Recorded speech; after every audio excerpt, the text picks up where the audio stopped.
Lumayas ka na at bumalik ka sa mga magulang mo. Ang bahay na ito ay para lang sa mahal kong panganay na apo. Kasabay kong nagbuntis ang hipag ko. Ngunit dahil lalaki ang dinadala niya, siya ang itinuring na yaman ng pamilyang ito, habang ako na babae ang dinadala ay pinalayas. Ang hindi alam ng biyenan ko, ang pinakamamahal niyang panganay na apo ay hindi niya kadugo. 3 araw matapos akong palayasin, nagimbal ang buong kabahayan nila. Panoorin ninyo kung paanong ang manugang na kanilang itinakwil ang siyang magpapabagsak sa lahat ng kanilang pinanghahawakan. Ang inyong suporta ay malaking tulong sa aking pagbangon. Ito ang istasyon ng puso. Magsisimula na po tayo. Kumusta po kayo, mga tagapakinig ng istasyon ng puso? Kasabay kong nagbuntis ang hipag ko. Sinigawan ako ng biyenan ko, lumayas ka na at bumalik ka sa mga magulang mo. Ang bahay na ito ay para lang sa mahal kong panganay na apo. Hindi ako sumagot at tahimik na umalis. Pagkaraan ng 3 araw, ang kanilang tahanan ay naging isang malaking gulo. Isang kuwentong mahirap paniwalaan kahit para sa akin na mismong nakaranas nito. Paano nga ba ang isang buntis na manugang ay palalayasin na lang na parang aso sa harap ng buong pamilya? Nang araw na iyon, nakatayo ako sa gitna ng sala, hindi na malayang napahawak sa aking tiyan. Ang sanggol sa sinapupunan ko ay 2 buwan pa lamang, wala pang tiyak na anyo, ngunit dinig na niya ang masasakit na salita. Ang biyenan kong si Elena Reyes ay nakatayo sa harap ko, ang mga matay kasing lamig ng yelo habang walang pakundangang sumisigaw. Sinabi ko nang lumayas ka na, ang bahay na ito ay para lamang sa panganay kong apo. Ang mga salitang iyon ay parang sampal sa aking mukha. Natigilan ako, nabingi ang aking mga tainga at hindi makapaniwala sa aking narinig.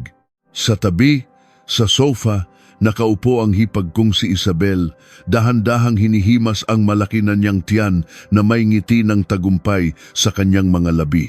6 na buwan na ang kanyang pagbubuntis at ang tiyan niya ay sapat ng malaki upang ituring na kayamanan ng buong bahay. Pero ako, hindi. Napatingin ako sa asawa kong si Marco, ang taong inakala kong kakampi ko kahit lahat ay tumalikod sa akin. Ngunit nakahalukip-kip lamang siya at umiiwas sa aking tingin. Pagkaraan ng ilang sandali, nagsalita siya sa tinig na napakalamig, na parang hindi ko na siya kilala. Umuwi ka muna sa inyo pansamantala, para tumahimik naman dito sa bahay. Sapat na ang isang pangungusap na iyon. Hindi nila pinili ako o ang anak ko sa sinapupunan. Nang marinig iyon ng biyenan ko, lalo siyang nagkaroon ng lakas ng loob. Lumapit siya sa akin. Dinuro ako at sumigaw.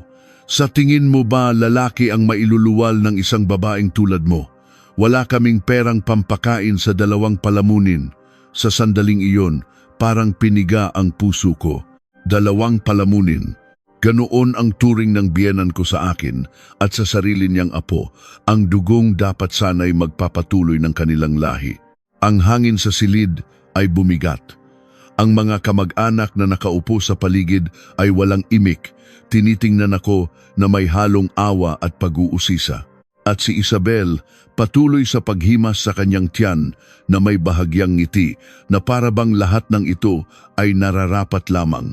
Kung dati, marahil ay iiyak ako o kaya'y ipagtatanggol ang aking sarili. Ngunit sa hindi malamang dahilan, nanlamig ang puso ko sa mga sandaling iyon. Nawala ang galit at sama ng loob at napalitan ng isang nakakatakot na kawalan. Hindi na ako nagsalita pa.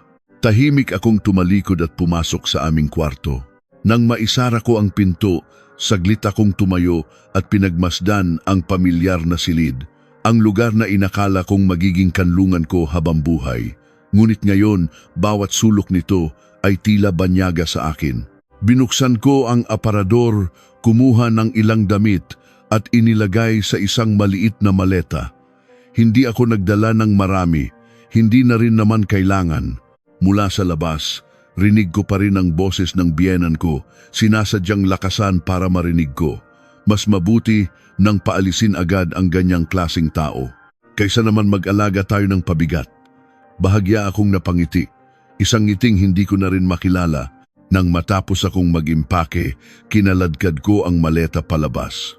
Nandoon pa rin ang pamilya, nakaupo sa sala, ngunit walang sino man ang nagsalita o pumigil sa akin. Para silang mga taong matagal nang naghihintay sa aking pag-alis. Huminto ako sandali sa may pinto at tinignan silang lahat. Ang tingin ko ay mas matagal na nanatili sa aking biyenan. At sa tinig na kasinggaan ng hangin, sinabi ko, "Aalis na po ako. Sana'y huwag na ninyo akong tawagin muli." Tumawa ng mapakla ang biyenan ko at walang pag-aalinlangang sumagot. "Sana nga hindi ka na bumalik." Tumango ako at hindi na nagsalita pa. Paglabas ko ng pinto, sumalubong sa akin ang sikat ng araw, nakakasilaw.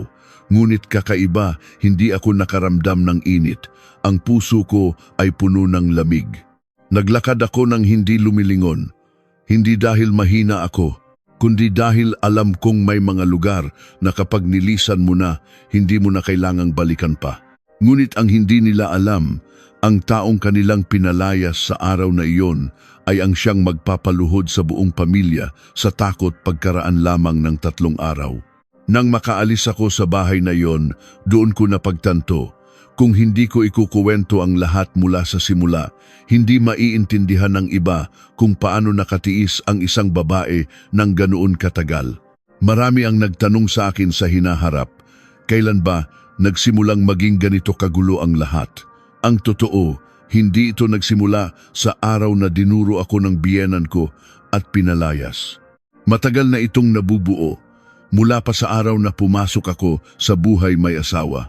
Sadyang noong mga panahong iyon, masyado pa akong inosente, naniniwalang kahit ang bato ay lalambot kung pakikitaan mo ng kabutihan. Ako si Clara Santos.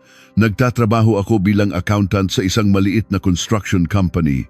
Hindi engranding trabaho, pero stable. Ang sahod ko ay sapat na para sa aking sarili. Ganoon na ako mula pagkabata. Ayaw ko ng kompetisyon at gulo. Iniisip ko na kung magtitiis ka lang ng kaunti, magiging mapayapa ang lahat. Itinuro sa akin ng mga magulang ko na ang isang anak na babae ay dapat maging mahinhin at marunong lumugar. Kaya lumaki akong laging inuuna ang kapakanan ng iba. Ang asawa kong si Kim Minjun ay, si Marco Reyes pala, ay isang warehouse manager sa isang kumpanya ng construction materials. Hindi siya mayaman, hindi rin marunong magsalita ng matatamis o maalaga sa babae. Sa totoo lang, ang aming pagsasama ay hindi nagsimula sa malalim na pag-ibig. Mas malapit ito sa pagiging sakto lang. Sakto lang ang edad para mag-asawa. Sakto lang ang ugali para hindi magkainisan. At sakto lang ang paniniwala na magiging maayos ang buhay kung bubuo kami ng pamilya. Noon, inisip ko na hindi naman kailangang magsimula ang kasal sa nag-aapoy na damdamin. Sapat na ang isang lalaking masipag, hindi nagbibisyo at marunong rumespeto sa asawa. Sa panlabas na anyo, ganoon si Marco. Tahimik siya, pumapasok at umuwi sa tamang oras at hindi mahilig sa gimmick. Inakala kong ang isang tulad niya ay magiging isang matatag na sandalan. Ngunit ang pinakakulang sa kanya ay ang paninindigan. Ang pamilya ng asawa ko ay nakatira sa isang malaking bahay sa loob ng isang compound malapit sa pangunahing kalsada. Sa unang tingin, mukha silang isang disenteng pamilya. Ngunit ang titulo ng bahay ay nakapangalan sa biyenan kong si Elena Reyes. At mula sa unang araw ko roon, nalaman kong ang may huling salita sa bahay na iyon ay hindi ang biyenan kong lalaki o ang 2 anak niya, kundi ang aking biyenan. Mula sa simula, hindi niya ako gusto. Hindi niya ito sinabi ng diretsahan, ngunit sa bawat salita, bawat tingin at bawat ngisi niya, malinaw na ipinapakita kung ano ang tingin niya sa akin. Ang dahilan ay simple, hindi mayaman ang pamilya ko. Ang tatay ko ay isang simpleng clerk sa isang ahensya ng gobyerno at ang nanay ko ay may maliit na tindahan. Nang ikasal ako, ginawa ng mga magulang ko ang lahat para mabigyan ako ng disenteng mga gamit sa bahay. Ngunit hindi nila kayang magbigay ng malaking dote o ibili ng bahay at kotse ang kanilang manugang. Noong araw ng kasal, sa harap ng lahat ng kamag-anak, binitiwan ng biyenan ko ang isang salitang hindi ko makakalimutan. Tumingin siya sa direksyon ng pamilya ko at sinabi sa tunong pabiro, ngunit may diin sa pamilya namin. Hindi namin kailangan ng manugang na maganda o matalino, basta marunong lang magbigay ng apo na lalaki. Nagtawanan ang lahat para maibsan ang awkward na sandali. Ngunit ako'y napakapit na lang ng mahigpit sa aking bestida. Noong una, inisip ko na baka nasabi lang iyon ng matanda, na baka nadulas lang. Inisip ko na kapag nagsama-sama na kami, mas magkakakilala kami. Ganoon ako kainosente. Naniniwala na ang kabaitan, pasensya at kasipagan ko ay masusuklian balang araw. Pagkatapos ng kasal, tumira ako sa kanila. Sa umaga, papasok ako sa trabaho. Sa gabi, pag-uwi ko, diretso ako sa kusina para magluto, maglinis at gawin ang lahat ng gawaing bahay. Buwan-buwan, kusang loob kong ibinibigay ang sahod ko para sa gastusin. Sa malalaki at maliliit na bagay pamimili, pagbabayad ng bills, pag-aasikaso sa mga okasyon, laging may parte ang kamay at pera ko. Ngunit iba ang pagbibigay ng pera sa pagkakaroon ng kapangyarihan. Sa bahay na iyon, lahat ng gastusin ay dumadaan sa kamay ng biyenan ko. Siya ang bumibili ng gusto niya, siya ang nagpapasya kung sino ang bibigyan at magkano. Kahit manugang ako at may sariling sahod, halos wala akong boses. Minsan, iminungkahi kong palitan na ang lumang kitchen cabinet. Agad na sumimangot ang biyenan ko at sinabing, "Huwag kang makialam sa mga gamit dito sa bahay." Pagkatapos noon, hindi na ako umimik. Naisip ko na lang, sige, bago pa lang naman ako, kaya magtitiis muna ako. Sa bahay na iyon, ang pinakapaborito ng biyenan ko ay ang hipag kong si Isabel Cruz, asawa ng kuya ni Marco na si Rico. Kung ako ay diretsahan at mas pinipiling ipakita sa gawa ang lahat, si Isabel ay kabaligtaran. Magaling siyang magsalita at mambola. Kapag kinakausap niya ang biyenan namin, laging Mama Elena, sa tinig na parang pulot, nakakatunaw sa pandinig. Kahit ako ay aaminin kong mas magaling siyang kumuha ng loob ng ibang tao. Ngunit hindi lang iyon ang dahilan kung bakit siya paborito. Ang pinakadahilan kung bakit lantaran ang pagmamahal ng biyenan ko kay Isabel ay dahil nauna siyang magbuntis sa akin. Mula nang malaman ng balita, ang buong pamilya ay umikot na sa kanya. Nagbago ang trato ni Mama Elena at saan man siya magpunta, ipinagmamalaki niyang malapit ng magkaapo na lalaki. Ang tingin niya kay Isabel ay puno ng paghanga at pag-aalaga. Samantalang ako, kahit manugang din, ay nanatiling parang anino. Kahit ganoon, sinubukan ko pa ring pag-aani ng loob ko. Inisip kong bilang manugang, kailangan kong magtiis. Kung gagawin ko lang ang trabaho ko, balang araw ay makikita rin nila ang tunay kong halaga. Buong puso akong naniwala roon. Kahit nakakarinig ako ng masasakit na salita, nilulunok ko na lang. Kahit kitang-kita ko na ang diskriminasyon, naghahanap pa rin ako ng dahilan para ipagtanggol sila. Ngayon, kapag iniisip ko, siguro dahil masyado akong naniwala sa kabutihan ng tao, kaya sobra akong nasaktan nang itakwil nila ako. Ngunit noon, hindi ko pa iyon naiintindihan. Umaasa pa rin akong kung magiging sapat akong mabait, magiging mabait din sila sa akin balang araw. Mula nang ibalita ni Isabel ang kanyang pagbubuntis, nagbago ang lahat sa bahay, parehong mga tao, pero iba na ang tinginan, ang usapan at ang paraan ng paglakad ni Mama Elena na hindi maitago ang saya. Nang araw na iyon, tinawagan niya ang lahat ng malalapit na kamag-anak. Ang boses niya ay parang nakapulot ng ginto. Sa hapon, nagpatawag siya ng munting salo-salo, hindi maalis ang ngiti sa kanyang mga labi. May grasya sa pamilya natin. Sigurado akong panganay na lalaki ito. Tandang-tanda ko pa ang hapunan ng gabing iyon. Ang mesa ay puno ng pagkain tinola, kare-kare adobong pusit at iba pang espesyal na putahe. Si Isabel ay nakaupo sa tabi ni Mama Elena sa kabisera at may sarili pang sabaw na inihanda para sa kanya. Walang tigil ang biyenan ko sa paglalagay ng pagkain sa plato niya. Kumain ka ng marami, hindi ka na nag-iisa ngayon. Samantala, ako ay nasa dulo ng mesa, halos hindi makakain, abala sa pagkuha ng kutsara at tinidor, pagsasali ng tubig at pagliligpit ng pinagkainan. Walang nag-utos, pero sa bahay na iyon, alam ng lahat kung saan ako lulugar. Ang mga tita at kapitbahay na dumating ay bumabati, habang pasulyap-sulyap sa hindi pa gaanong malaking tiyan ni Isabel, pinupuri ang swerte ni Mama Elena.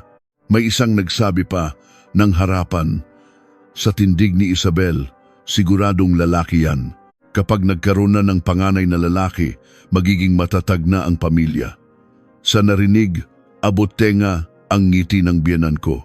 Hindi siya umoo o humindi, ngunit isang linya lang ang binitiwan niya. Sana nga, kailangan ng pamilyang ito ng tagapagmana.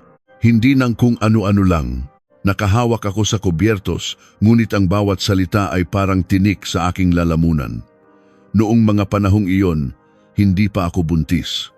Mahigit 1 taon na kaming kasal ni Marco, pero hindi kami nagmamadali. Hindi pa matatag ang aming pinansyal at gusto kong maging malusog bago magkaanak. Ngunit sa mata ng biyenan ko, hindi na iyon desisyon ng mag-asawa. Isa na iyong dahilan para mas lalo niya akong tingnan ng masama. Pagkatapos ng selebrasyon para kay Isabel, mas naging madalas ang parinig ni Mama Elena. Minsan, habang naghihimay ng gulay, bubuntong hininga siya. Ang mga swerteng tao, kararating pa lang sa bahay, may magandang balita na. Ang iba, ang tagal-tagal na, wala pa ring anunsyo. Minsan naman, kapag may dumaang kapitbahay na tulak-tulak ang stroller, sasabihin niya, problema talaga kapag baog ang babae. Isang araw, mas malala pa. Sa hapagkainan, sa harap ni Marco, diretsahan niyang sinabi, walang silbi ang babaeng matagal magbuntis. Anong pinagkaiba niya sa palamuti sa bahay? Sa mga ganoong pagkakataon, si Marco ay yuyuko lang at kakain o kaya'y mag-iiba ng usapan. Hindi niya ako ipinagtanggol kahit minsan. Ako naman, pilit nangingiti na lang. Huwag mong pansinin kung papatulan mo, ikaw lang ang talo. Pero sa totoo lang, hindi ba masakit? Masakit na marinig mula sa ibang tao, paano pa kaya sa taong araw-araw mong tinatawag na inay? Hanggang sa makalipas ang 2 buwan, nalaman kong buntis ako. Nang hawak ko ang pregnancy test, nanginginig ako sa tuwa, hindi dahil gusto kong may patunayan, kundi dahil anak ko ito, isang biyaya. Gusto kong sabihin agad kay Marco para sabay kaming magsaya at magplano para sa hinaharap. Ngunit sa hindi malamang dahilan, ang dapat sana'y masayang balita ay nanlamig pagdating sa bahay na iyon. Nang sabihin ko kay Mama Elena, tinignan niya lang ang test kit at isang tanong lang ang binitiwan. Walang emosyon. Nagpa-ultrasound ka na ba? Nalaman mo na kung lalaki o babae? Nag-atubili ako. Hindi pa po, inay. Masyado pa pong maaga. Sumimangot siya at tumalikod. Sana lang hindi. Yan walang kwenta. Natigilan ako sa gitna ng kusina. Walang congratulations. Walang mag-ingat ka. Samantalang kay Isabel, bawat kain, bawat lakad ay inaalagaan. Ang anak ko sa sinapupunan, kararating pa lang pero puno na agad ng pagdududa at paghamak. Para bang kailangan niyang patunayan ang kanyang halaga mula pa sa loob ng tiyan. Simula noon, mas naging lantarang mapang-asar si Isabel. Sa harap ng iba, mabait pa rin siya. Pero kapag kaming dalawa lang, o kaya'y sa mga biruan, sinasaksak niya ako sa pinakamasakit na paraan. Minsan, habang nagbabalat ng prutas, hinimas niya ang tiyan niya at sinabi sa akin, dito sa bahay na, to, kung sino ang mauna, siya ang bida, kapag nahuli ka na habang buhay. Hindi ako sumagot, tahimik na naghugas ng kutsilyo, pero parang may bato sa lalamunan ko. Sa mga sumunod na araw, mas naging halata ang diskriminasyon. Si Isabel, dahil kay Mama Elena, ay nakaupo lang at hindi gumagalaw. Pagkatapos kumain, hindi niya kailangang maghugas. Kapag namamalengke, may kasama siya. Bawat kainin at inumin niya, pinipili ng maigi.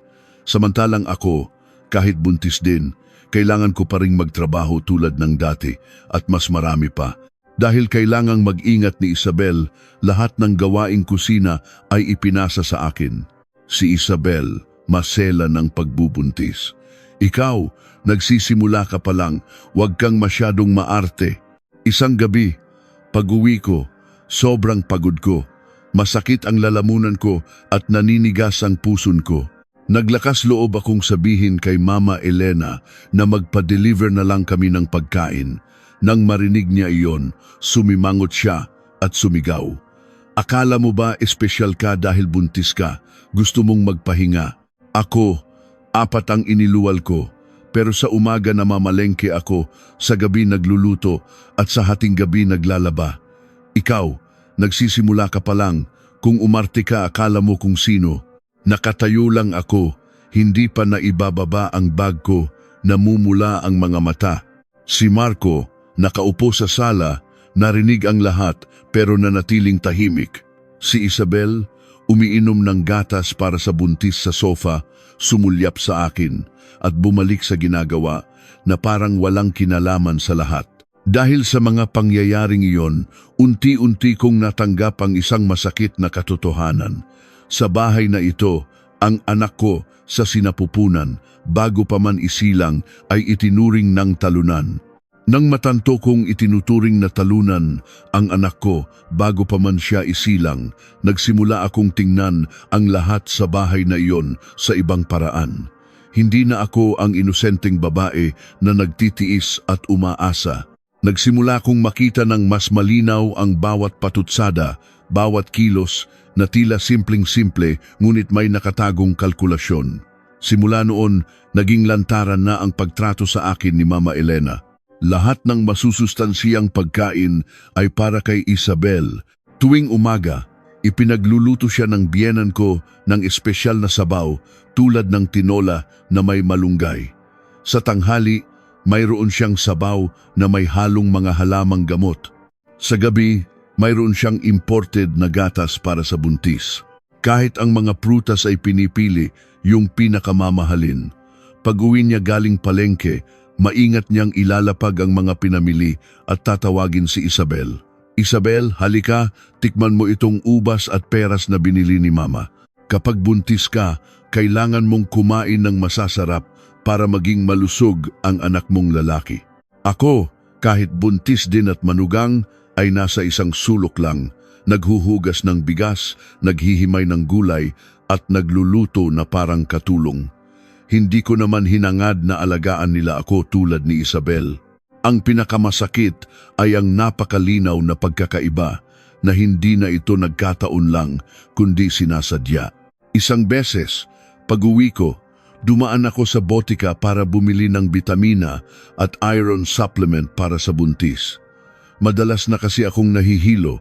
Pagkalapag ko ng supot ng gamot sa mesa, agad itong nakita ng biyenan ko at sinabihan ako ng masakit. Magkano lang ba ang sahod mo para bili ka ng bili ng gamot? Nakikitira ka na nga lang dito, kung umasta ka akala mo dalaga. Sa narinig ko, parang nawalan ako ng hininga. Sarili kong pera ang pinambili ko noon. Buwan-buwan, ibinibigay ko ang sahod ko para sa gastusin. Pero dahil hindi ako marunong mambola tulad ni Isabel, lahat ng ginagawa ko ay mali at nakakainis sa paningin niya.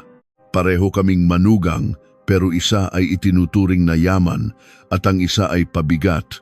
Noong mga panahong iyon, nagsimula akong makaramdam na may isang madilim na bagay na nabubuo sa pamilyang iyon.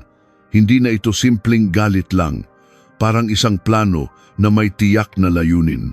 Isang hapon, nagkaroon ng brownout sa opisina kaya maaga akong nakauwi. Pagpasok ko sa gate, nakita kong bukas ang ilaw sa dirty kitchen sa likod bahay.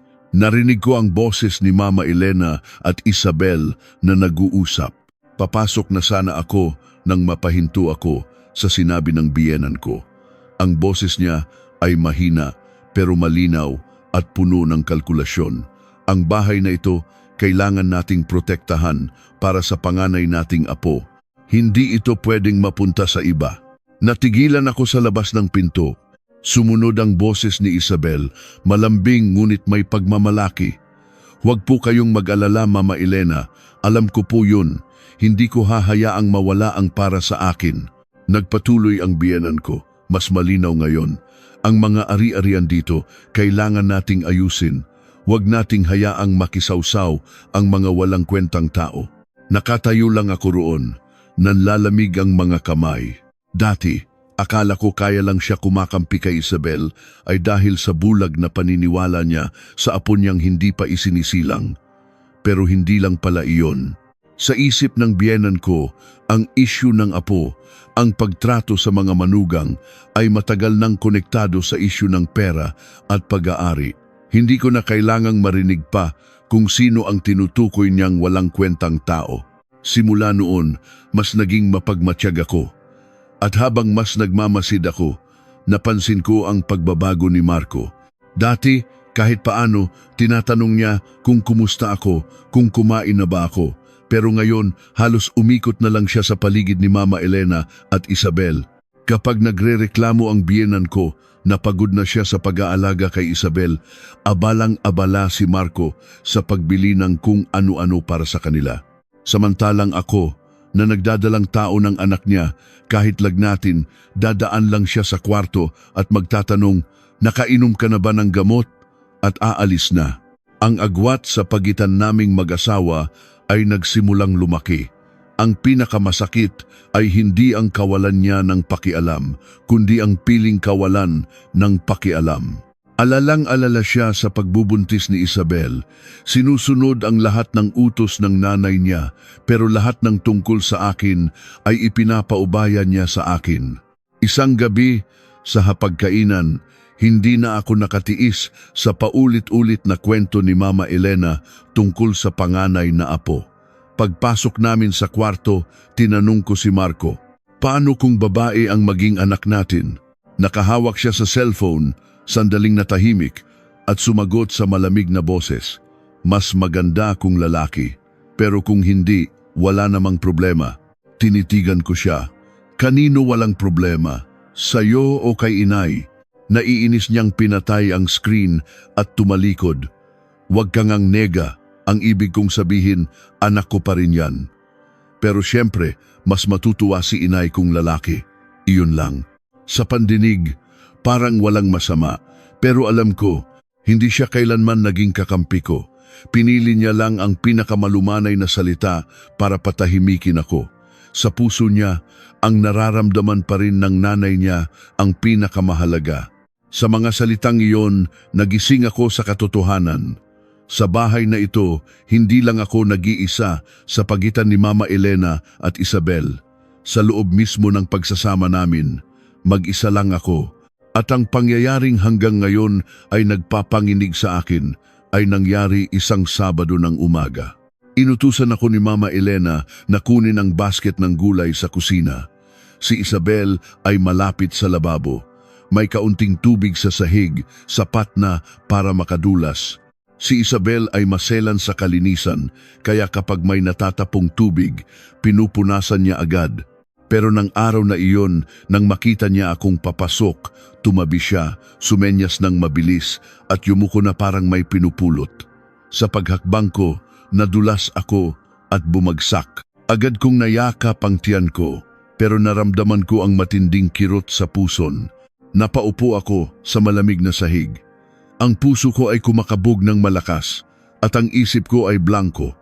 Hawak-hawak ko lang ang tiyan ko, hirap huminga. Si Isabel, na nasa tabi ko lang, imbes na tulungan ako, ay nanlaki ang mga mata at sumigaw, "Ay, okay ka lang." Pumasok si Mama Elena at hindi man lang inalam kung ano ang nangyari, sinigawan ako agad. "Bakit ka ba kasi tumatakbo-takbo? Sa kusina ka pa nadulas." Nanginginig ako sa sakit, itinuro ko ang tubig sa sahig. "May tubig po, madulas." Pero imbes na tanungin kung okay lang ako, nagalit pa siya. "Kasalanan mo yan, hindi ka nag-iingat." Yung isa nga na malaki na ang tiyan, hindi nadudulas. Ikaw na nagsisimula pa lang, ang arte-arte mo. Napaupo na lang ako. Yakap ang tiyan. Pinagmamasdan si Mama Elena at si Isabel na may hindi maipaliwanag na ekspresyon sa mukha. Nanlamig ang puso ko. Ang sakit sa puson ay mawawala rin, pero ang katotohanang nasaksihan ko ay hindi ko na maaaring baliwalain. Mula sa sandaling iyon, hindi ko na kailanman pinaniwalaan ang pamilyang ito. At ang nakakatakot, ang mga sumunod na pangyayari ay mas malala pa. Pagkatapos kong madulas, namuhay ako sa pag-iingat at pagod.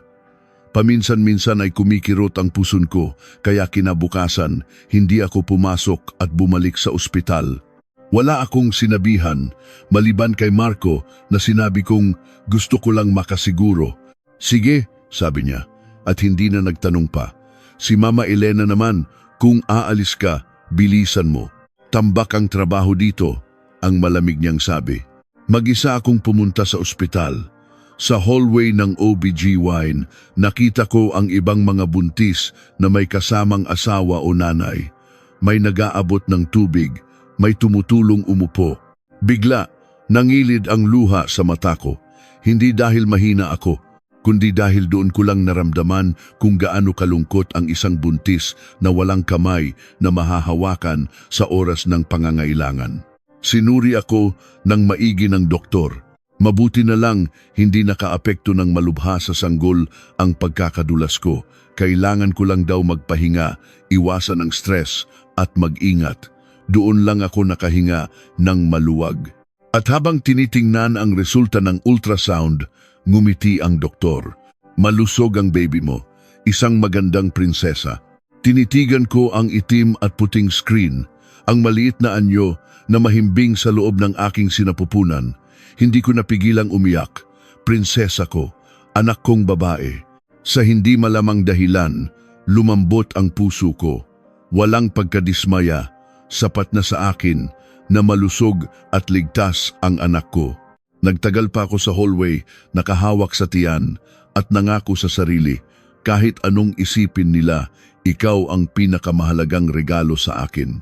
Ngunit ang munting kaligayahang iyon ay nadurog pag-uwi ko. Pagpasok ko pa lang sa gate, ramdam ko ng iba ang bunigi. Maingay at masaya sa sala, may mga prutas sa mesa at may kahon ng cake. Bago ko pa maintindihan kung ano ang nangyayari, lumabas si Mama Elena, ang mukha'y nagliliwanag. Sakto ang dating mo. Tumawag ang ospital, lalaki ang dinadala ni Isabel. Natigilan ako sa may pinto. Sa loob, nakaupo si Isabel sa sofa, nakahawak sa tiyan na may ngiti ng tagumpay. Ang biyanan kong lalaki, ang bayaw ko, at si Marco ay nakapaligid sa kanya. Hindi man ito isang malaking party, pero halatang nagdiriwang sila. Ipinagmamalaki ni Mama Elena sa mga kamag-anak.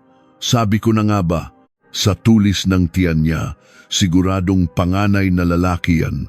Sa wakas, magkakaroon na ng tagapagmana ang pamilyang ito. Nakatayo lang ako roon, hawak pa rin ang envelope mula sa ospital, nanlalamig ang puso. Parehong araw, parehong galing sa ospital, parehong balita tungkol sa anak, pero dahil ang isa ay lalaki at ang isa ay babae, ganito kalaki ang pagkakaiba. Doon lang ako napansin ni Mama Elena. Lumingon siya at walang anumang pangangamusta, diretsahan siyang nagtanong, anong sabi ng doktor? Lalaki o babae? Napakapit ako ng mahigpit sa envelope. Natahimik ang lahat at ang mga mata nila ay nakatuon sa akin. Siguro alam nilang galing din ako sa ospital. Tiningnan ko silang lahat at sumagot ng mahinahon, opo. Babae raw po, sabi ng doktor. Tumigil ang mundo. Biglang nawala ang ngiti sa mukha ni Mama Elena. Ang kaninang namumulaklak na mukha ay naging kasing tigas ng bato. Tinitigan niya ako, puno ng pagkadismaya at inis. At isang salita lang ang binitiwan, anong ginagawa mo pa rito? Pinapasikip mo lang ang bahay. Hindi ako makapaniwala sa narinig ko. Pero hindi ako binigyan ng oras ni Mama Elena para mag-isip. Nakapameywang siya at sumigaw, ang isa, nagdadala ng panganay na apo. Ang isa, babae. Akala mo ba ampunan ito? Si Isabel na nakaupo ay bahagyang ngumisi. Isang ngising tumatak sa isip ko. Hinimas niya ang tiyan niya at sinabi, ang kailangan ng pamilyang ito ay tagapagmana, hindi pabigat. Ang mga salitang iyon ay parang patalim sa puso ko. Tumingin ako kay Marco, naghihintay ng kahit isang salita, isang pagtatanggol, pero nanatili siyang tahimik. Yumuko siya at sinabi sa malamig na boses, siguro mas mabuti kung sa inyo ka muna tumuloy. Tinitigan ko siya, pinapalayas mo ako. Hindi siya sumagot, umiwas lang ng tingin. Ang katahimikan niya ay mas masakit kaysa sa anumang salita. Nang magsalita ang anak niya, lalong lumakas ang loob ni Mama Elena. Tumayo siya, itinuro ang pinto at sumigaw, oo, lumayas ka ngayon din. Hindi namin kayang buhayin ang dalawang tiyan dito. Ang may dalang lalaki dito mananatili. Ang tulad mo, sa magulang mo magpalaki ng anak. Nakatayo lang ako roon, parang sinasakal. Nawala ang lahat ng ingay. Ang nakikita ko lang ay ang mga mukha sa harap ko. Ang galit na biyenan, ang nagtatagumpay na hipag at ang duwag na asawa. At doon ko naramdaman, ang bahay na ito na itinuring kong pamilya ay hindi kailanman naging akin. Hindi ako umiyak. Kakaiba, kapag nasa dulo ka na, hindi na tumutulo ang luha. Tumango lang ako at tahimik na pumasok sa kwarto. Kinuha ko ang luma kong maleta, naglagay ng ilang damit, ang mga dokumento mula sa ospital at kaunting personal na gamit. Walang paliwanag, walang pakiusap. Alam kong sa bahay na ito, mas lalo lang akong magiging katatawanan kung magsasalita pa ako. Paglabas ko, nandoon pa rin sila. Walang pumigil, walang nagtanong. Huminto ako sa gitna ng sala at tiningnan silang lahat, na parang isinasa puso ang bawat mukha. Mula ngayon, sabi ko sa mahinang boses, huwag na ninyo akong tatawagin sa ganitong paraan. Suminghal si Mama Elena. Si Isabel, tumalikod, may ngisi pa rin sa labi. Si Marco, nanatiling tahimik. Isang duwag na katahimikan. Lumabas ako ng pinto. Nakakasilaw ang sikat ng araw, pero nanlalamig ang puso ko. At sa sandaling iyon, sa pagpapalayas nila sa akin, isang plano ang nabuo sa aking isip. Isang plano na magbabayad sa kanila sa loob lamang ng 3 araw. Gabi na nang makarating ako sa bahay ng mga magulang ko. Pagbukas ni nanay ng pinto, nakita niya ang maleta ko at namutla siya. Hindi siya nagtanong, kinuha niya lang ang bag ko at inalalayan ako papasok na parang matutumba ako anumang oras. Si tatay, na nagkakape sa sala, ay napatayo. Ang tingin niya ay dumaan sa mukha ko at huminto sa tiyan ko. Sapat na iyon para malaman nila kung bakit ako umuwi. Hindi ako umiyak agad. Umupo ako, mahigpit ang hawak sa kamay, at dahan-dahang ikinuwento ang lahat.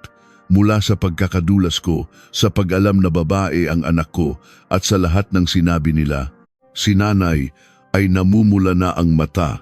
Si tatay, tuwid na nakaupo, matigas ang mukha, nanginginig ang kamay sa mesa.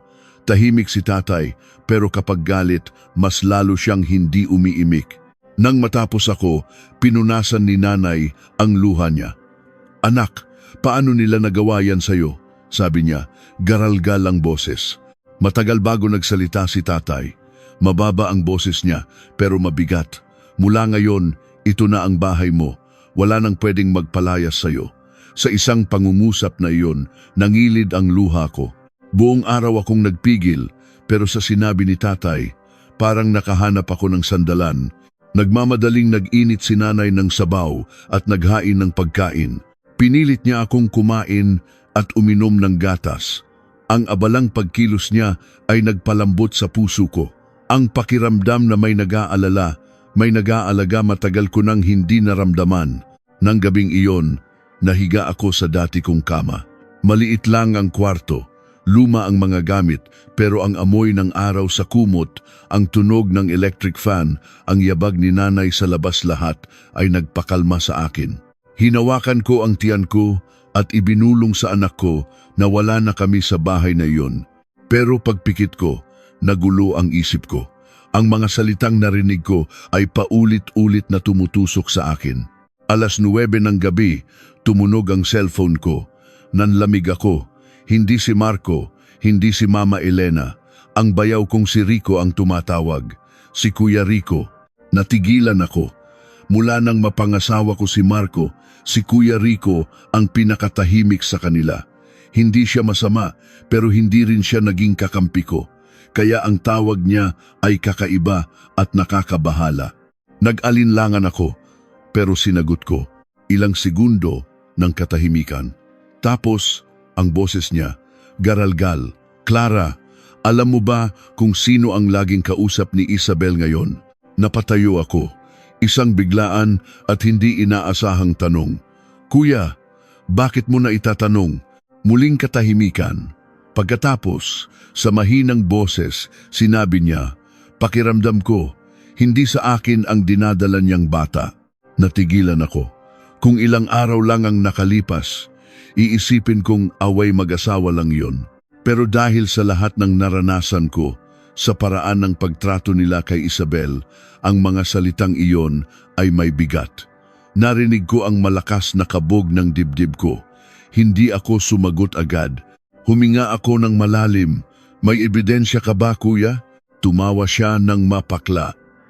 At hirap na hirap, ikinuwento niya.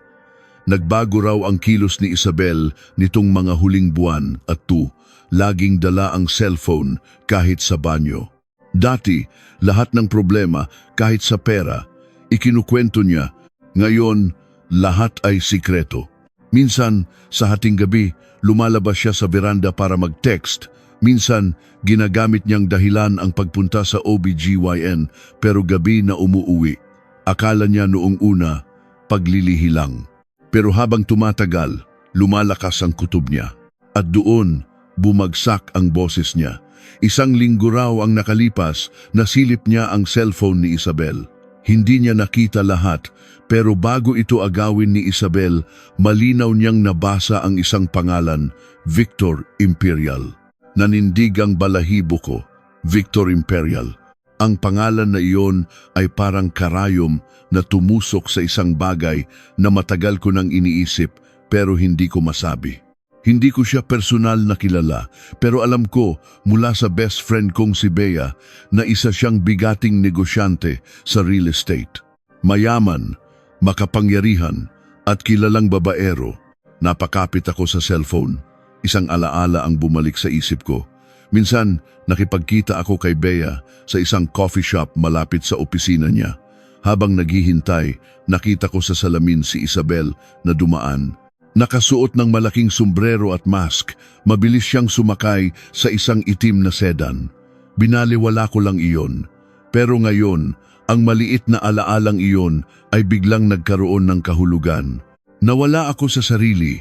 Ang mga piraso ng palaisipan ay nagsimulang magkabit-kabit.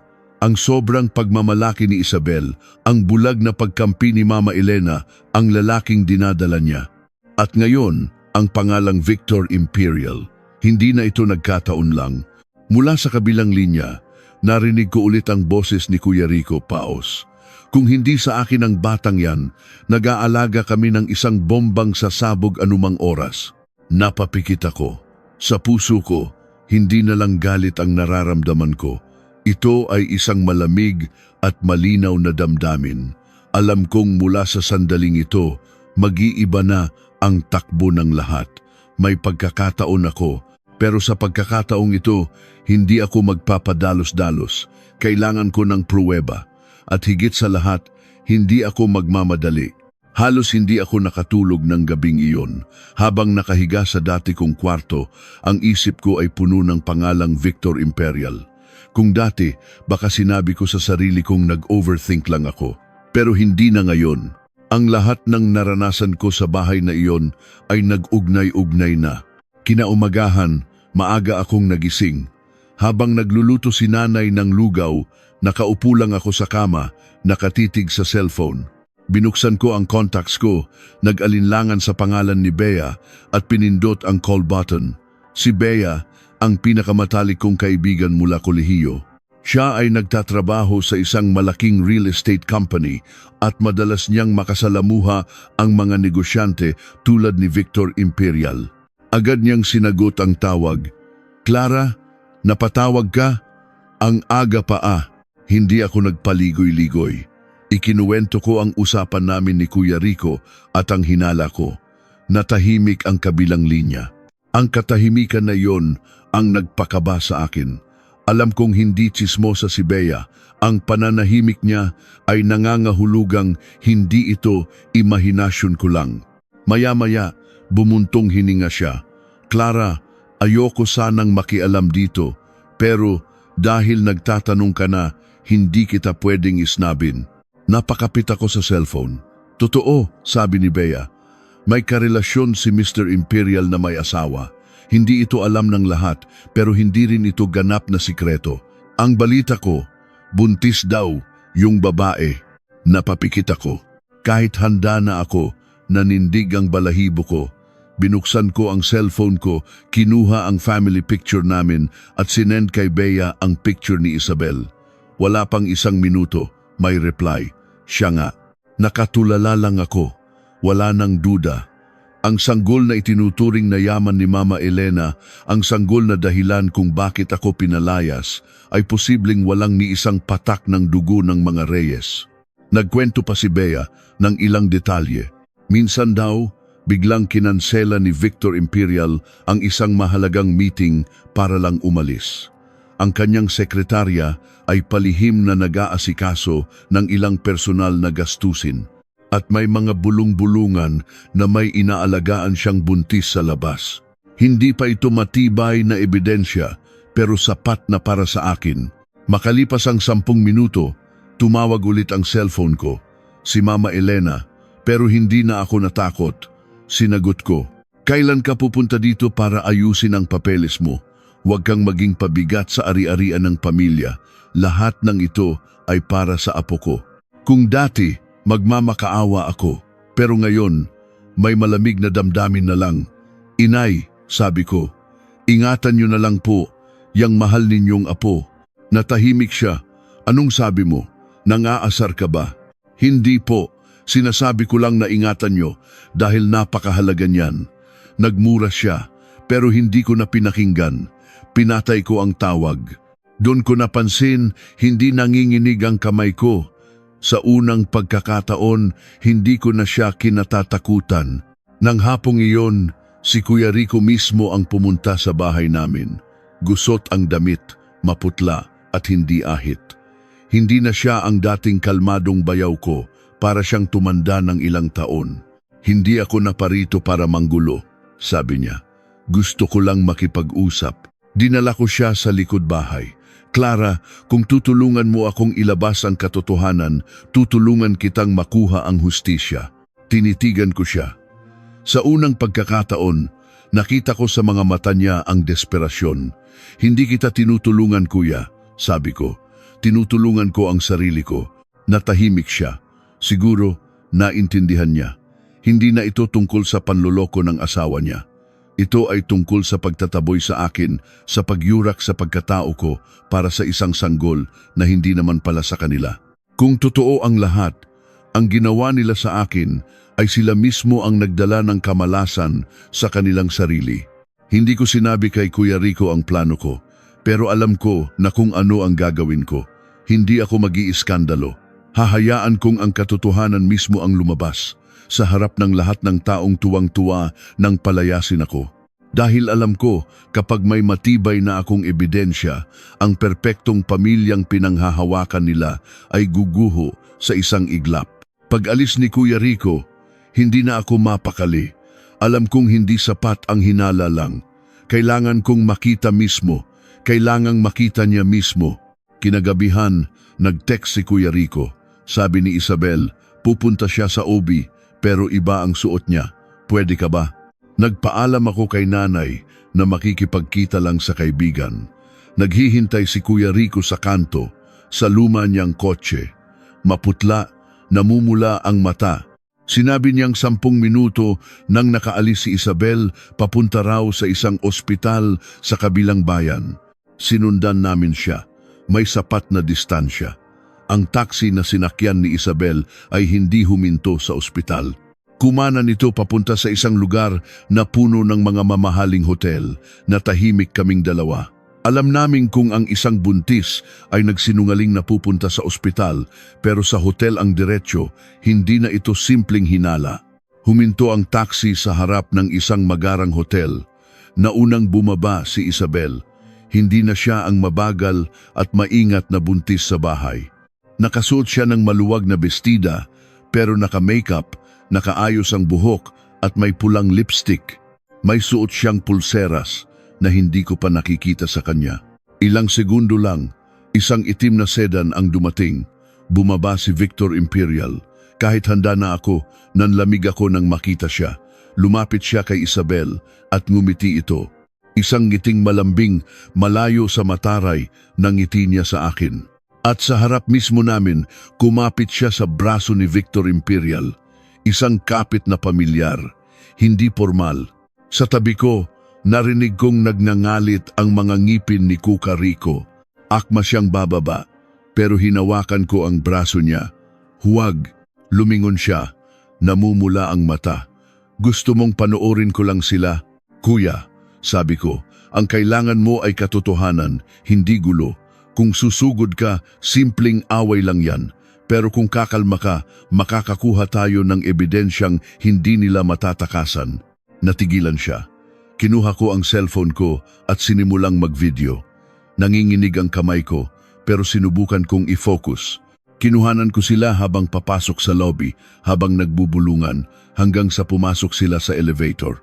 Kinuhanan ko ang plate number, ang oras sa digital clock ng hotel. Alam kong magiging mahalaga ang lahat ng ito. Nang magsara ang pinto ng elevator, parang nawalan ng buto si Kuya Rico. Sumandal siya sa poste, maputla. Ginawa niya lang pala akong tanga, sabi niya. Hindi ako sumagot. Pero alam kong hindi sapat ang video. Sa pamilyang tulad ng sa amin, kahit masaktan at mapahiya, hahanap sila ng dahilan. Business meeting, kaibigan lang. Kailangan ko ng hindi matututulang ebidensya. Gusto mo bang malaman ng sigurado? Tanong ko. Paano? Kung anak mo ba talaga ang dinadala niya? Nang gabing iyon, tinawagan ko ang isang dating kakilala na nagtatrabaho sa isang pribadong ospital. Nagtanong ako tungkol sa non-invasive prenatal paternity test. Sinabi niyang posible kung may DNA sample ng ama at medical records mula sa kasalukuyang ospital. Tumingin ako kay Kuya Rico. Gagawin ko, sabi niya. Kahit anong resulta, kailangan kong malaman. 2 araw, dumating ang resulta. Nagkita kami sa isang maliit na coffee shop. Binuksan ko ang envelope at huminto ang mata ko sa huling linya. Parental relationship is not established. Nanlamig ang kamay ko. Tumingin ako sa kanya. Sa tingin ko pa lang, alam na niya.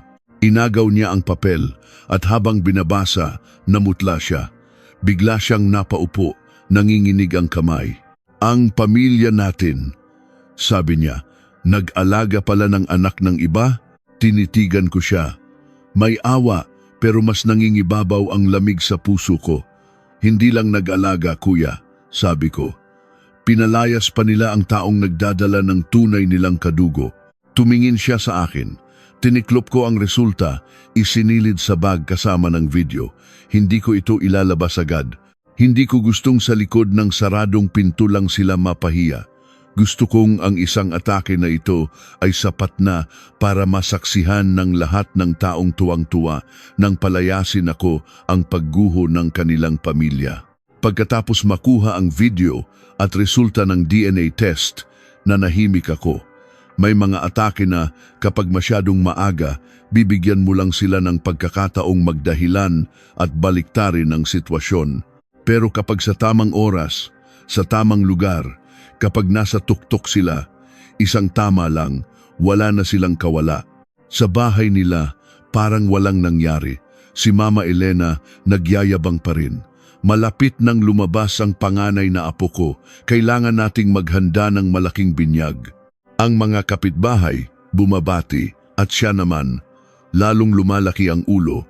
Naririnig ko ang mga kwento mula sa isang kakilala at napapangiti na lang ako. May nagsabi pang nag-aayos na raw si Mama Elena ng kwarto para sa bata, nagtatabi ng pera. Habang naririnig ko iyon, hindi na ako nasasaktan. Napalitan na ito ng malamig na damdamin. Kung mas pinahahalagahan mo ang isang bagay na hindi sayo, mas masakit kapag nawala ito. Gaya ng inaasahan, tumawag ulit si Mama Elena. Kailan mo aayusin ang papeles mo? Huwag kang aasa. Ang bahay na ito, ang lahat ng ito, para sa apo ko. Napangiti ako ng mapakla. Akala pa rin niya siya ang nasa itaas. Akala niya takot ako. Opo, inay, sabi ko. Ingatan niyo po yan. Natigilan siya. Hindi niya inaasahan ang sagot ko. Nagbanta pa siya pero pinatay ko na ang tawag. Si Kuya Rico, bumalik sa bahay nila na parang walang alam. Sinabi niya sa akin na hindi pwedeng magpahalata. Kung malalaman ni Isabel na alam na niya, mag-iingat ito at gagawa ng ibang drama. Kaya si Kuya Rico pumapasok sa trabaho, kumakain, kinakamusta ang asawa. Pero sa likod ng katahimikan, mas pinagmamasdan niya si Isabel. At lalo siyang nanlalamig. Si Isabel, imbes na matakot, lalong naging arogante. Siguro dahil masyado siyang inalagaan at nakita niyang napakadali kong napatalsik.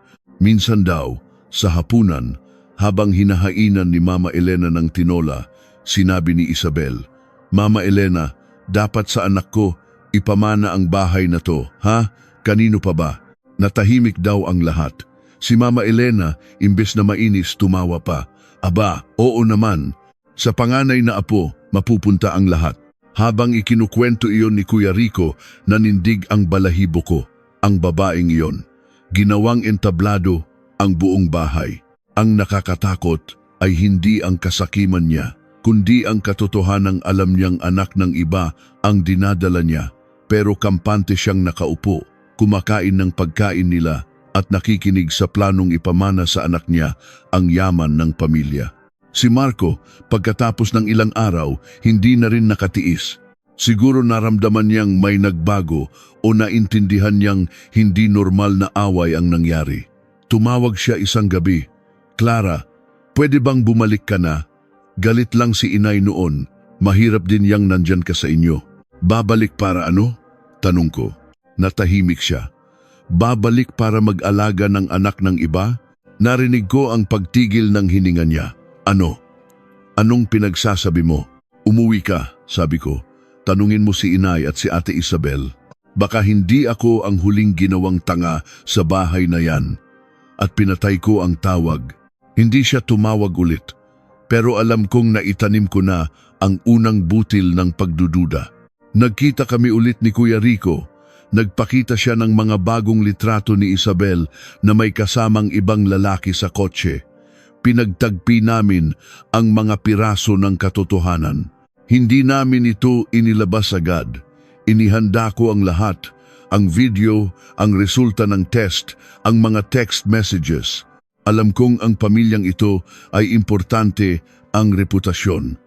Kaya ang katotohanan ay dapat lumabas sa harap ng lahat. Alam ko, kapag dumating ang tamang oras, isang tama lang, guguho ang buong pamilya nila at hindi na sila makakabangon pa.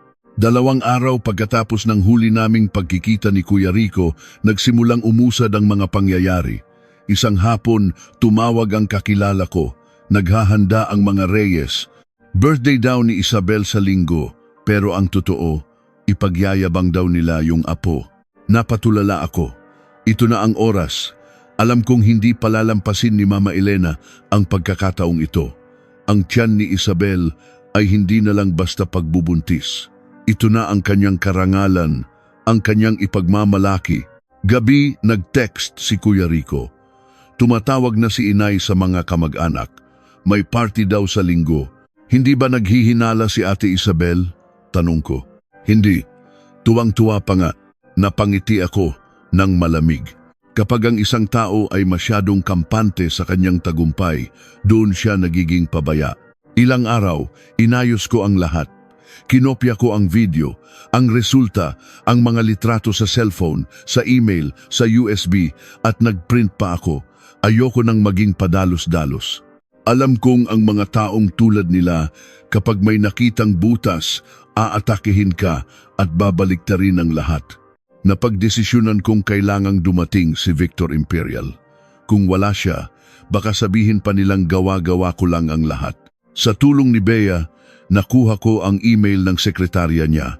Nagpadala ako ng maikling clip ng video, ang plate number, ang oras at isang mensahe.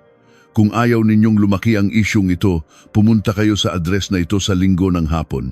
Hindi ito banta, sapat lang para maintindihan ng isang makapangyarihang tao na may hawak akong sikreto niya. Si Kuya Rico, patuloy sa pag-arte. Ikinuwento niyang masayang-masaya raw si Isabel. Namili sila ng damit para sa party, pumili ng cake, ng bulaklak. Sinasabi pa raw ni Isabel kay Mama Elena, "Naku Mama, simpleng handaan na lang. Nakakahiya, baka sabihin nagpapasikat tayo." Pero ang kilos niya ay halatang sabik sa papuri. Si Mama Elena naman lalong ganado. Anong nakakahiya? Kailangan malaman ng lahat na magkakaapo tayong lalaki. Inimbita pa niya ang mga pinakatsismosang kapitbahay. Mas marami raw, mas maswerte. Napangiti ako. Oo, mas marami, mas maganda. Kailangan ko rin ng maraming tao. Si Marco, nagbago na. Hindi siya nag-iiskandalo, pero ang katahimikan niya ay puno na ng pagdududa. Minsan daw, iniwan ni Isabel ang cellphone sa mesa at tinitigan ito ni Marco ng matagal. Minsan, tinanong niya si Isabel, "Ate, saan ang check-up mo bukas?" Ihahatid na kita. Natigilan daw si Isabel at tumanggi. Ang saglit na pag-aatubiling iyon ay sapat na para mas lalong magduda ang isang taong may hinala na. Hindi ko na tinawagan si Marco. Gusto kong siya mismo ang makaramdam na gumuho ang mundo niya. Gabi bago ang party, tumayo ako sa harap ng salamin. Inilabas ko ang isang simpleng maternity dress. Inihanda ko ang cellphone, ang USB, ang envelope na may resulta. Hinawakan ko ang tiyan ko at tiningnan ang sarili ko sa salamin. Wala na ang takot at pagkalito. Ang natitira na lang ay ang malamig na determinasyon ng isang taong nakita ang tunay na kulay ng mga taong tinawag niyang pamilya. Bukas, bulong ko, walang makakapagligtas sa kanila. Gaya ng inaasahan, linggo ng hapon, napakaingay sa bahay nila. Puno ng sasakyan ang kalye, puno ng tawanan ng bakuran. Hindi pinalampas ni Mama Elena ang pagkakataon. Bawat bisita, binabati niya. Birthday ni Isabel, pero may kasama pang biyaya. Doble-doble ang saya. Dumating ako ng halos puno na ang bakuran. Si Isabel ay nakaupo sa pinakasentrong pwesto, naka-pink na maternity dress, naka-makeup, at ang isang kamay ay laging nasa tiyan. Si Mama Elena, abot tenga ang ngiti, ipinagyayabang ang panganay na apo. Pumasok ako, suot ko ang simpleng damit na inihanda ni nanay. Hindi ako nag-ayos, pero siguro dahil sa kalmadong anyo ko, napatingin ang lahat. Sa isang iglap, humina ang ingay. Si Mama Elena, nang makita ako, nagbago ang mukha. Sino ang nagsabing, "Pumunta ka rito," sigaw niya. Tinitigan ko siya. Hindi po ako bumalik para tumira ulit. Nandito po ako para batiin si Ate Isabel at para makita kung paano ninyo sasalubungin ang apo ninyo. Nagsimulang magbulungan ang mga tao. Alam nilang ako ang pinalayas na manugang, pero hindi nila inaasahang babalik ako. Si Isabel namutla sandali, tapos ngumisi. Pinalayas na, makapal pa rin ang mukha. Nandito ka para magmakaawa. Tiningnan ko si Marco. Namutla siya. Umiwas siya ng tingin. Si Kuya Rico, matigas ang mukha, nakakuyom ang kamao. Lalong nagalit si Mama Elena. Masayang araw ito para sa pamilya namin. Ang mga walang lugar, dapat alam kung saan sila lulugar. Mula ngayon, ang bahay na ito, ang lahat ng yaman namin para sa anak ni Isabel. Ang mga hindi marunong magbigay ng lalaki, huwag nang umasa. May mga kamag-anak na tumango. Pero hindi na ako nasaktan. Dahan-dahan akong tumayo, hindi ako sumigaw. Tinitigan ko lang si Mama Elena at sinabi sa malinaw na boses para marinig ng lahat. Inay, sigurado po ba kayo na apo ninyo talaga ang dinadala niya? Natahimik ang lahat. May nahulog na kutsara. Si Isabel, natigilan. Si Marco, napalingon sa akin. Nanlalaki ang mata. Si Kuya Rico, lumabas ang mga ugat sa kamay. Nababaliw ka na ba? Sigaw ni Mama Elena. Gusto mong sirain ang party namin? Hindi ako sumagot. Kinuha ko ang cellphone ko, inilagay sa mesa. Hindi ko pa po sinisira, sabi ko. Ang sumisira sa pamilyang ito ay yung nakaupo diyan. Anong pinagsasabi mo? Sigaw ni Isabel. Hindi ko siya tiningnan. Handa na ang daliri ko sa screen. Nagsimulang lumakas ang bulungan. Alam kong sa ilang segundo, magbabago ang lahat. Pinindot ko ang screen at sa sandaling iyon, ang party na ito ay nagsimulang bumagsak sa isang bangin na hindi na nila kailanman maaahon. Nang pindutin ko ang screen, tumahimik ang lahat. Itinutok ko ang cellphone sa mga tao at pinlay ang unang video. Malinaw ang kuha. Ang mukha ni Isabel, ang pagbaba niya sa kotse, ang paglapit ni Victor Imperial, ang pamilyar na pagkapit niya sa braso nito habang papasok sila sa hotel. Detalyado ang lahat. Ang mukha, ang pangalan ng hotel, ang oras. Walang pwedeng itanggi. Ilang segundo lang, nagsimula ang bulungan. Isang tita ang napatakip ng bibig. Hay naku, lantaran na panloloko. Kaya pala pinalayas yung isang manugang, sabi ng isa. Nag-aalaga pala sila ng ahas. Namutla si Isabel. Tumayo siya at bumagsak ang upuan sa likod niya. Itigil mo yan, sigaw niya. Akmang aagawin ang cellphone. Pero bago siya makalapit, hinarang siya ni Kuya Rico. Tumayo ito ng napakabilis. Subukan mong hawakan yan, sabi niya sa nanlilisik na mata, at palalayasin kita sa bahay na to ngayon din. Sa unang pagkakataon, nakita ko ang tunay na galit ng isang lalaking nasagad na. Natigilan si Isabel. Pero ilang segundo lang, bumalik ang pagiging artista niya. Niyakap niya ang tiyan, nagsimulang umiyak, at dinuro ako. Siniraan mo ako. Gawa-gawa mo lang yan lahat dahil inggit ka. Gusto mong sirain ang pamilyang ito. Napangiti ako sa pag-iyak niya. Kung dati, baka naniwala ako, pero hindi na ngayon. Kinuha ko ang isang brown envelope mula sa bag ko at inilapag sa mesa. Kung video lang, sabi ko, pwede ka pang umiyak at magdahilan. Sige, tingnan natin ito. Inilabas ko ang resulta ng DNA test. Ito ang resulta ng pagkumpara sa DNA ni Kuya Rico at ng sanggol sa tiyan mo. Nakasulat dito, hindi magkatugma, ganap na katahimikan. Si Mama Elena napakapit sa mesa para hindi matumba. Inagaw niya ang papel, binasa ang huling linya. Nanginginig ang kamay niya. Hindi totoo yan, bulong niya. Nakatingin kay Isabel. Ang tingin niya, hindi na puno ng pagmamahal. Puno na ito ng gulat at kahihiyan. Si Marco, tulala. Si tatay, sa wakas, hindi na nakatiis. Isabel, anong ibig sabihin nito? Magsalita ka. Pero bago siya makasagot, may humarurot na sasakyan sa labas. Isang itim na sedan. Bumaba si Victor Imperial, kasama ang isang sekretarya. Natigilan ang lahat. Hindi na kailangan ng paliwanag. Sa takot sa mukha ni Isabel, alam na ng lahat. Ang tunay na ama ng panganay na apo ay dumating na. Huminto si Victor Imperial sa may pinto. Tinitigan ko siya at sinabi sa malamig na boses, sakto ang dating ninyo. Pananagutan niyo ba ang bata o hahayaan ninyong ang pamilyang ito ang mag-alaga? Bago pa siya makasagot, bumukas ang isa pang pinto ng kotse.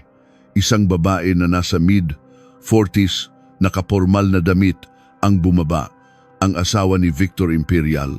Diretso siyang naglakad papasok, kinuha ang isang folder mula sa kasama niya at ibinato sa mesa. Mga resibo mula sa OBGYN, bank transfer records, kontrata ng isang kondo, resibo ng mga maternity dress. Kung mambababae ka, sabi niya sa asawa niya, galingan mo naman, huwag mong ipahiya ang buong pamilya. Wala nang nakapagsalita. Si Mama Elena napaupo sa silya, tulala, at si Isabel wala na ang pagmamalaki. Yakap-yakap niya ang tiyan niya, na ngayon ay hindi na biyaya, kundi isang patalim na nakasaksak sa kanilang lahat.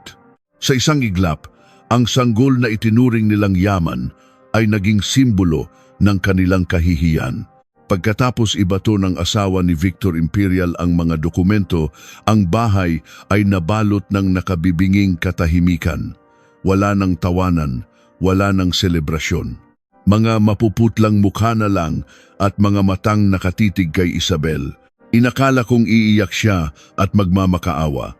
Pero hindi. Itinuwid niya ang kanyang likod, pinunasan ng luha at biglang tumawa. Isang tawang may halong pait, galit at kawalang hiyaan. Tinitigan niya si Kuya Rico. Oo, sabi niya, hindi mo anak. Oh, ano ngayon? Natahimik ang lahat. Narinig ko ang malalim na paghinga ng isang bisita. Si Mama Elena hindi makapaniwala. Si Kuya Rico natigilan. At sa sumunod na sandali, akma niya itong sasampalin, pero huminto ang kamay niya sa ere, nanginginig sa galit at kahihiyan. Lalong ngumisi si Isabel. Ang pamilya niyong ito ang tanga. Sinong sisisihin niyo? Sabi niya ng malakas. Nang sabihin kong lalaki ang dala ko, halos sambahin niyo ako. Sumayaw lang ako sa tugtog na kayo mismo ang nagpatugtog. Bawat salita niya ay parang gasolina sa apoy. Si Mama Elena napaupo, putlang-putla, wala na ang angas niya. Isa na lang siyang matandang babae na sunod-sunod na sinampal ng sarili niyang kayabangan. Pero hindi tumigil si Isabel. Binalingan niya si Mama Elena. Kayo rin naman, di ba? Kayo ang nagsabing walang kwenta si Clara. Kayo ang nagsabing palayasin siya para sa akin. Ngayong pumalpak, ako lang ang sisisihin niyo. Ang mga kamag-anak hindi na rin nakatiis. May naglabas ng cellphone para mag-video. May mga nagbulungan. Grabe naman, sabi ng isang ale. Pinalayas ang tunay na kadugo para sa anak ng iba. Karma nga naman. Sa narinig, napayukayok si Mama Elena at humagulgol. Hindi iyak ng isang nag-aalalang ina. Iyak ito ng isang taong nawalan ng lahat ng dignidad. Hindi na nakatiis si Kuya Rico. Ibinato niya ang isang baso sa sahig. Sa loob ng 3 araw, sigaw niya, akala ko matatakot ka, pero ginawa mo lang palang bahay ampunan ang pamilya namin. Ngumuso lang si Isabel. Doon ko naramdaman ang panlalamig. May mga taong kapag nabuking na, hindi na nahihiya, nananakit na lang. Ang pinakagulat sa akin ay si Marco. Kanina pa siya tulala, pero nang marinig ang mga sinabi ni Isabel, binalingan niya ang nanay niya, namumula ang mata. Nay, masaya na po ba kayo? Sabi niya. Garalgal ang boses. Ito bang ipinaglaban niyo, kaya niyo pinalayas ang asawa ko? Iyon ang huling patalim sa puso ni Mama Elena. Napahawak siya sa dibdib at humagulgol. Pero alam ko, hindi siya umiiyak para sa akin o sa mga anak niya. Umiiyak siya dahil sa kahihiyan. Pinanood ko ang lahat. Hindi ako masaya, hindi rin ako nasasaktan. Isang malamig at malinaw na damdamin lang. Naintindihan kong hindi dahil sa akin sila bumagsak. Bumagsak sila dahil sa sarili nilang kasakiman at kasamaan. Humakbang ako. Hindi mo ako tinalo, sabi ko kay Isabel. Hinubad mo lang ang sarili mong maskara sa harap ng buong mundo. Napanganga si Isabel. Si Mama Elena, humihikbi. Inakala ng lahat, tapos na. Pero alam kong may isang huling atake pa na siyang pinakamasakit sa lahat. Sa gitna ng gulo, si Kuya Rico ay muling humakbang. Kalmado na ang mukha niya pero isang nakakatakot na kalma. Kinuha niya ang cellphone niya. Akala niyo tapos na, hindi pa. Pinlay niya ang isang voice recording. Ang boses ni Isabel, malinaw at matalas. Ang tanga-tanga talaga ng pamilyang yan. Sinabi ko lang na lalaki ang dala ko, sila na mismo ang nagpalaya sa isang yon. Magkakaanak ako sa yaman ng iba, saan ka pa makakakita ng ganoong negosyo? Sinundan ito ng tawa ng isang lalaki, si Victor Imperial. Natahimik ang lahat. Sumigaw si Mama Elena at hinimatay. Sinalo siya ng isang tita. Ang sigaw na iyon ay hindi lang dahil sa gulat. Sigaw iyon ng isang taong sinampal ng sarili niyang katangahan. Narinig niyo, inay, sabi ni Kuya Rico. Ang taong pinahalagahan niyo, ginawa lang kayong tanga. Hindi na nakapagtimpi si Marco. Sinugod niya si Isabel at sinabunutan. Hayop ka, niloko mo kaming lahat. Nag-awayan sila, inawat ng mga kamag-anak. Naging isang malaking gulo ang bakuran. Sa gitna ng kaguluhan, kinuha ko ang isa pang envelope, ang divorce papers na may pirma ko, ang mga printout ng text messages ni Mama Elena, ang ebidensya ng pagpapalayas nila sa akin. Inilapag ko ito sa mesa. Binalingan ko si Marco. Hindi ka lang duwag, sabi ko. Isa kang lalaking nagpalayas sa buntis niyang asawa para lang pasayahin ang nanay niya. Nang malaman mong babae ang anak ko, pinanood mo lang akong laitin. Ngayong nabuking ang lahat, anong gagawin mo? Sasabihing biktima ka rin. Natigilan si Marco. At sa harap ng lahat, lumuhod siya. Clara, patawarin mo ako. Nagkamali ako. Tumawa ako. Nang palayasin niyo kami ng anak ko, sabi ko, sino ang nagpatawad sa amin? Yumuko siya, umiiyak. Pero wala na akong naramdamang awa. Lumapit si Mama Elena, umiiyak. Akmang hahawakan ako. Anak, bumalik ka na. Ang dinadala mo ang tunay kong apo. Inalis ko ang kamay ko. Ayokong bigyan ang anak ko ng isang lolang puno ng paghamak. Natigilan siya. Walang nangahas magsalita. At sa gitna ng bakuran, ang pamilya Reyes ay tuluyan ng gumuho. Ngunit para sa akin, tapos na ang lahat sa sandaling palayasin nila ako. Pagkatapos ng party na iyon, mabilis na gumuho ang lahat para sa kanila. Si Isabel ay pinalayas ni Kuya Rico ng gabing iyon. Si Victor Imperial, ayon sa balita, ay nagkaroon ng malaking problema sa negosyo at pamilya. Si Mama Elena, hindi na lumalabas ng bahay dahil sa chismis. Ayan yung matandang pinalayas ang tunay na manugang para sa anak ng iba, sabi raw ng mga tao sa palengke. Ang mga salitang iyon ay sapat na para wasakin ang kanyang kayabangan. Si Marco, ilang beses pumunta sa amin. Minsan, nakatayo lang sa labas. Minsan, may dalang prutas. Minsan, nakaupo sa may gate. Nakita ko ang anino niya, mukhang kaawa-awa. Pero hindi ko binuksan ang pinto. Hindi dahil sa paghihiganti, kundi dahil alam kong ang isang pintong isinara na ay hindi na dapat buksan pa. Hindi ko na sila ginambala. Sapat nang ang alaala ng araw na iyon ang maging parusa nila habang buhay. Sa pag-uwi ko, hindi na nagtanong ang mga magulang ko. Tahimik lang na naghahanda si nanay ng paborito kong pagkain. Minsan, sinabi niya, "Anak, hindi mo kailangang magsilang ng apo para sa iba. Magsilang ka ng malusog na anak para sa sarili mo." Sa mga salitang iyon, naluha ako. Doon ko naintindihan kung ano ang tunay na pamilya. Regular akong nagpa-check up. Nang una kong makita ng malinaw ang anyo ng anak ko, lumambot ang puso ko. Ang batang ito, na minsan ay tinanggihan, ay nandito na. Ipinangako kong poprotektahan ko siya. May mga gabi na hindi pa rin ako makatulog. Naaalala ko ang lahat, pero kakaiba, hindi ko na naramdaman na talunan ako. Ang taong pinalayas nila ay ang tanging taong hindi nawalan ng dignidad. Lumipas ang panahon. Dumating ang araw ng panganganak ko. Nang marinig ko ang unang iyak ng aking anak, parang nabuo ulit ang puso ko. Inilagay siya ng doktor sa aking dibdib. Isang maliit, mainit at payapang sanggol na babae. Pinangalanan ko siyang Liway.